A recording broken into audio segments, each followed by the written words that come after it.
Hello students, good morning to all of you.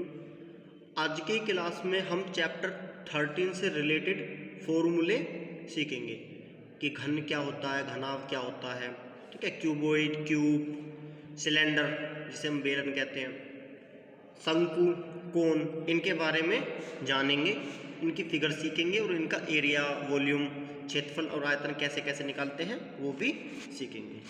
तो बच्चों start करते हैं। सबसे पहले हम थोड़ा सा पिछली क्लास का रिवाइज करा दूं मैं आपको, ठीक है। मैं फिगर बना रहा हूं और उनके बारे में यहाँ पर आपको बता रहा हूं। ये क्या है, ए बी सी, ठीक है। ये क्या है, एक वर्ग जिसे हम बोलते हैं स्क्वायर। क्या बोलते हैं बच्चों इसे? स्क्वायर। स्क्वायर में क्या है, किसी चारों साइड इक्वल है और चारों एंगल 90 डिग्री के हैं। तो बच्चों इसका पैरामीटर क्या होता है? पैरीमीटर, जिसे हम परिमाप बोलते हैं। क्या बोलते हैं? परिमाप। वो होता चारों साइडों की सम, चारों साइडों का सम। तो बच्चों इसकी चारों साइड बराबर, यानी ये साइड ए है तो ये भी स्मॉल ए, ये भी स्मॉल ए, ये भी स्मॉल ए, एक ए, एक ए, एक ए, एक ए। तो बच्चों कितने हो जाएंगे? 4 ए।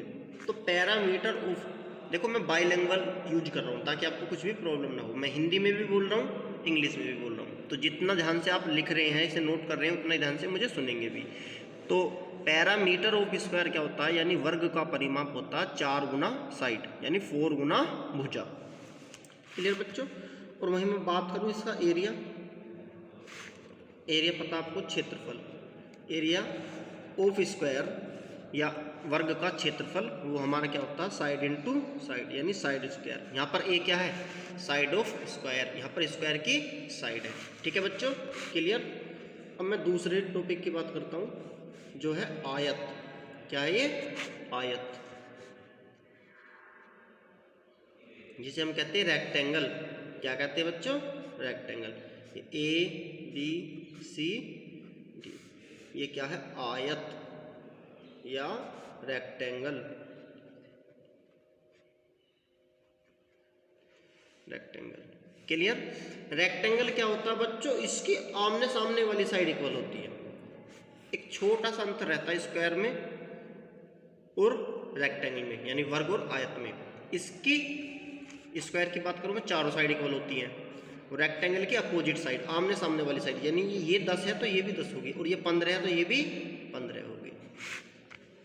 तो बच्चों मान लो इसकी लेंथ जो है L है, ब्रेथ क्या B, तो ये L है तो इसके सामने वाले भी क्या होगी? L, और ये B है तो इसके सामने वाले भी क्या होगी? B। तो parameter of rectangle, parameter of rectangle अर्थात आयत का परिमाप होता 2 मल्टीप्लाई ब्रैकेट में L प्लस B। ब्रैकेट में बाहर इसके 2 मल्टीप्लाई करेंगे, पहले इनको सम करेंगे, L और B को ऐड कर लेंगे और उसका ट्वाइस कर देंगे। क्लियर। और एरिया क्या होता है? क्षेत्रफल। एरिया ऑफ रेक्टेंगल होता है L इंटू B, यानी लेंथ इंटू ब्रेथ, या वर्ग आयत का क्षेत्रफल होता है लंबाई गुना चौड़ाई। बच्चों ये क्यों करा रहा हूँ मैं, बताऊंगा इसका भी रीजन, ठीक है। और तीसरा आपका सर्किल। क्या है आपका? सर्किल, जिसे हम कहते हैं वृत्त। ये यहाँ से यहाँ तक क्या है इसकी? रेडियस। क्या यहाँ से यहाँ तक? रेडियस। पता है ना, व्यास बराबर 2 गुना त्रिज्या, व्यास बराबर 2 गुना त्रिज्या, यानी कि diameter equals to 2 into radius, या D equals to 2R, D equals to 2R। तो बच्चों वर्ग की परिमाप क्या होता है, या परिधि या सरकमफ्रेंस या पैरामीटर, यहाँ से यहाँ तक की डिस्टेंस कितनी होगी, लंबाई कितनी होगी, लेंथ इसकी, वो 2 pi R, 2 pi R। Clear बच्चों?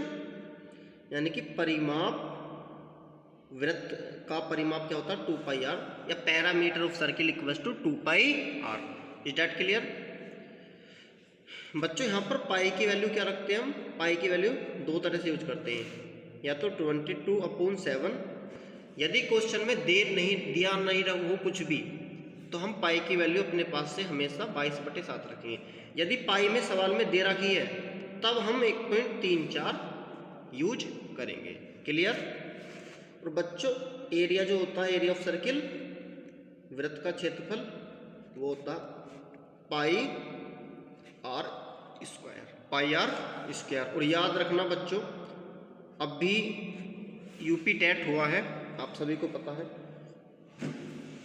यूपी टेट जो हुआ है उसमें ये क्वेश्चन पूछा गया कि पाई क्या है। मैथ में ये क्वेश्चन पूछा गया, तो हमेशा याद रखना 4 ऑप्शन थे, परिमेय संख्या, अपरिमेय संख्या, अभाज्य संख्या या भाज्य संख्या, 4 ऑप्शन थे। तो बच्चों याद रखना पाई क्या है, एक अपरिमेय संख्या है,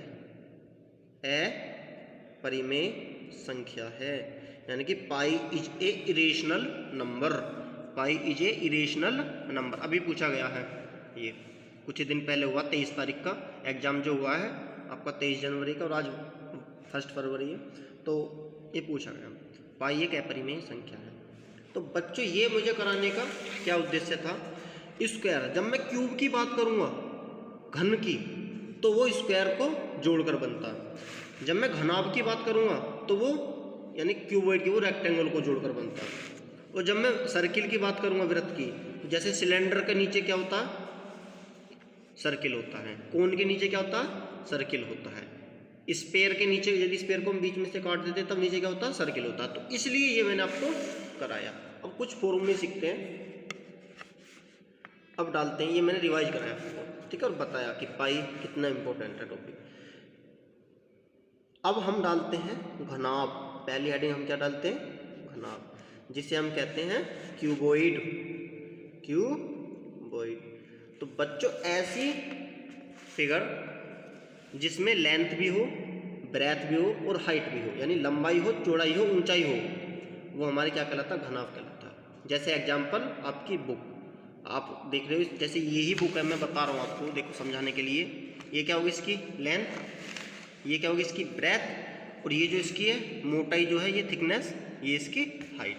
तो बुक आपकी क्या है, समझ पा रहे हैं आप, घनाभ है। ऐसे आपका रूम है, कमरा है, वो क्या है बच्चों, घनाभ है। क्या वो, घनाभ है।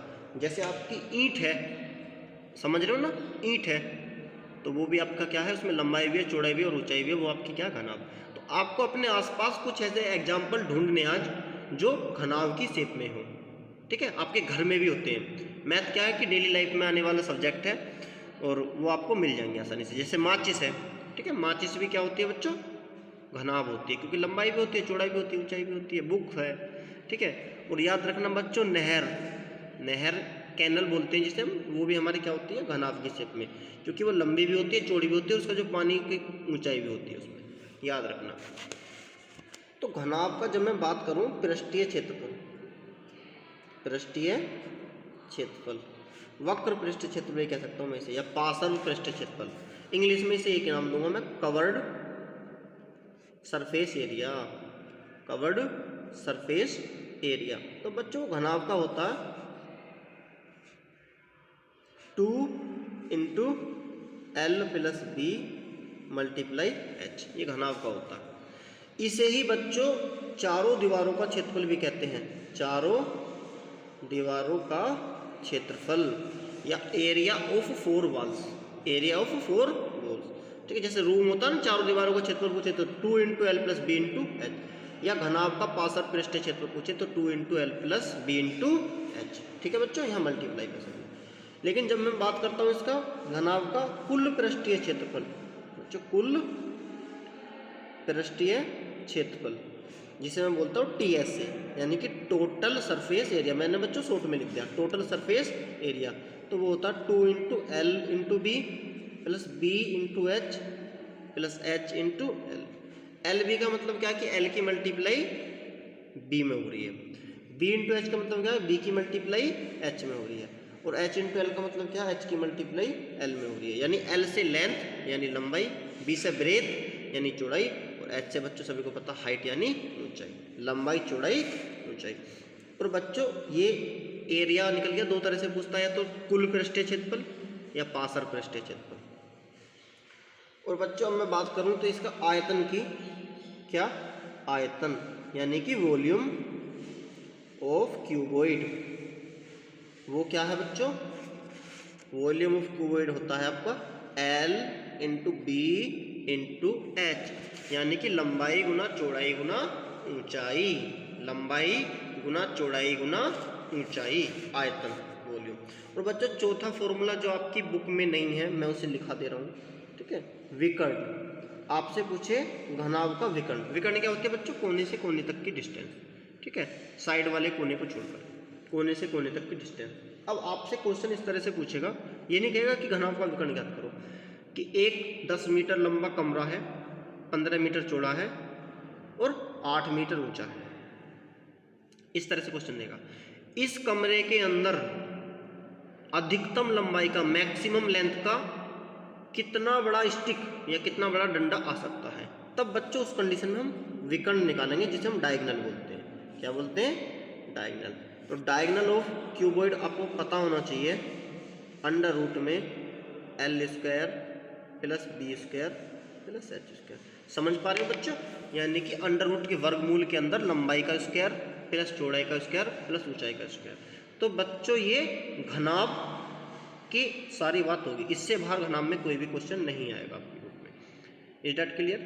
और बच्चों सबसे बड़ी बात, अब जो घनाभ है और घन, इसमें एक विशेषता होती है, जैसे वर्ग और वृत्त, यानी स्क्वायर और रेक्टेंगल में ऐसी यहाँ होती है। घनाभ का फिगर में बनाना चाहूँ तो किस तरह से बनाएंगे, फिगर रह गया था इसका, ठीक है, मैं भी करा देता हूँ पॉइंट आउट क्लियर, इस तरह से बनाएंगे, ठीक है।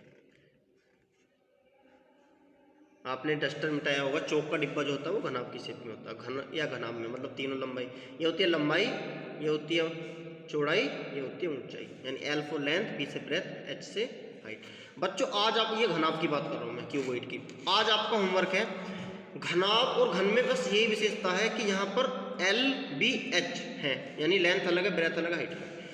घन में क्या है कि तीनों बिल्कुल एक जैसे हैं, घनाभ में क्या दो एक से हो, तीसरा अलग हो, मतलब तीनों एक से नहीं हो सकते, चाहे दो एक से हो, ये घनाभ होगा, क्यूबॉइड होगा। लेकिन घन में क्या, क्यूब में क्या है कि तीनों लेंथ भी, ब्रेथ भी, हाइट भी इक्वल होती हैं। तो बच्चों जहाँ जहाँ L है वहाँ B है, वहाँ H है, सब की जगह A रखना आपको, और तब आपको घन का भी निकालना है, बाकी मैं कल कराता हूँ, ठीक है बच्चों। इनका रिवीजन करना अच्छे से, इस पर जो एग्जाम्पल है उन्हें करके देखना। Thank you class.